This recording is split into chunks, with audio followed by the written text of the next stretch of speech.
Hi everyone, and welcome back to the channel, and welcome back to another video.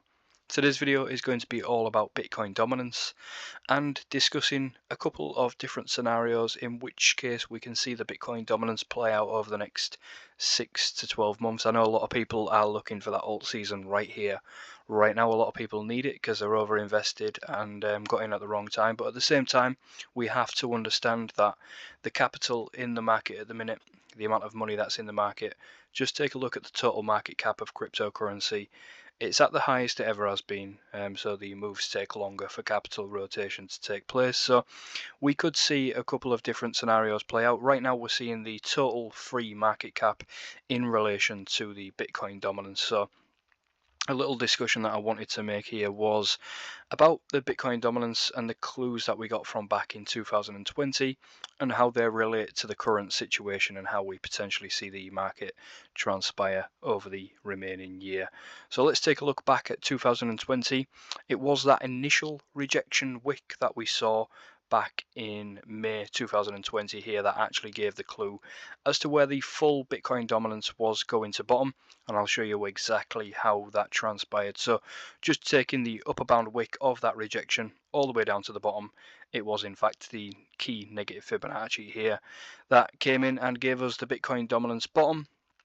Would have been your perfect time to sell all of your altcoins in hindsight. Yeah, absolutely, it's great to say in hindsight, but at the same time, potentially what we've got here is a scenario now where people are wanting that alt season, people need that alt season right now.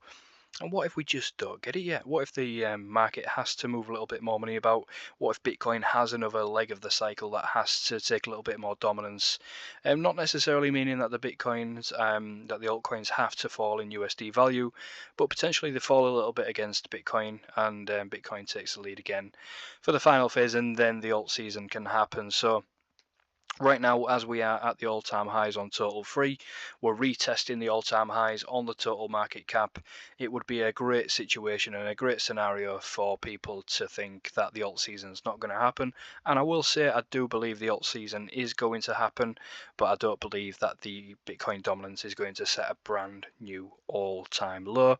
I think a lot of people, when the time comes for that alt season to be happening, I think a lot of people are going to be looking for this all-time low to be broken, and I just don't quite see it. I know a lot of good analysts that say that it will, so I'm not saying that it can't, but I see a scenario here where the Bitcoin dominance potentially flags out a little bit and chops in and around this region. So the key that we got back from 2020 to 2000 yeah, really in 2020, that little drop of the initial rejection wick all the way to the downside gave us our clue for the bottom. And if we're saying that the Bitcoin dominance is not going to set an all-time low, and maybe your opinion is different to that, maybe you're right, maybe I'm wrong, but I want to try and be at least a little bit conservative here on the Bitcoin dominance. What if we do get a little rejection here in the coming months on Bitcoin dominance, just like we got back here? Maybe the negative 140% Fibonacci aligning with these levels down here can give us a clue as to where the actual rejection wick is going to take place. So let's just get that negative 141% Fibonacci lined up there. And you can see that potentially we are setting up for a rejection back down to the 54% region. And it makes sense. Look at all of these candle body on the monthly time frame, I will say. Look at all the candle body interactions at this key level, a very, very key level on Bitcoin dominance. And maybe at that point, everyone will start calling for the alt season and absolutely aping in on all of the altcoins. And maybe at that point, it's when Bitcoin takes the lead again, because we haven't quite hit our 75% region just yet for the full move to the downside. Let's take a look. There we go. We haven't quite got that hit into the 75 to 78% region yet. So this should be a perfect scenario to catch everyone off guard and make people think that the alt season is happening, and maybe total free flags in and around this region for a little bit. Doesn't quite fall. Everyone's wondering what's going on, just like this situation here. And then we finally get that final phase of the market to transpire and Bitcoin dominance to chop in and around this region. A couple of fast moves down and up, We always seem to see them couple of fast moves down and up before the real alt season happens. Take a look here. Fast choppy move before an alt season, fast choppy move before an alt season. Would it make sense for an alt season really just to start happening now and just fall off the cliff?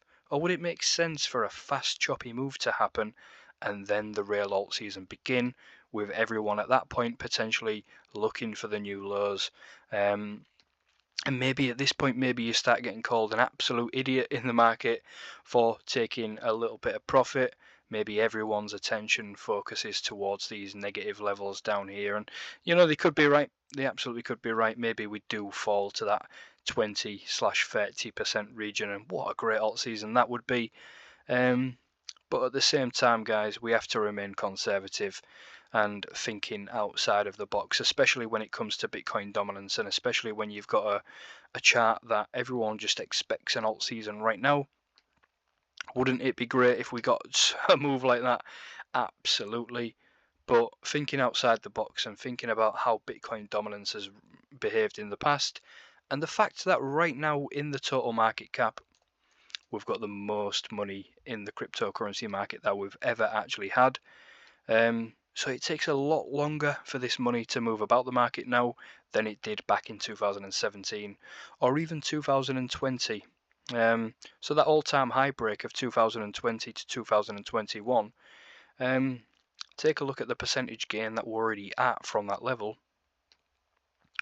We're already up about 300% more money in the crypto market than we was back there, so of course it's going to take a lot more time, and of course nobody's always going to be right, and the capital rotation through the market is going to be a lot more complex and a lot difficult to spot as time goes on. In previous cycles, we've seen the market money transpire and rotate from Bitcoin to Ethereum to the lower caps, and we're seeing a different aspect to the market play out now. We're seeing different sectors of the market boom, and everyone's attention shifts to them, and just as the market attention shifts to one project, a crash comes and then something else takes place, like memes or AI or real world assets. Maybe next it'll be DeFi again. So guys, this was just a different perspective on Bitcoin dominance and how the capital rotation can play out over the next 6 to 12 months. It takes a little bit longer as the market cycles go on. We know this, we know why. So remain patient, and I do believe that alt season will happen. But of course it's not financial advice. I made this video just because I made a live stream and the microphone went a little bit messed up, so I thought I'd make a video for everybody to watch. So if you appreciate the content, give it a like, give it a subscribe, sit back, relax, let the market do the work, and take it easy.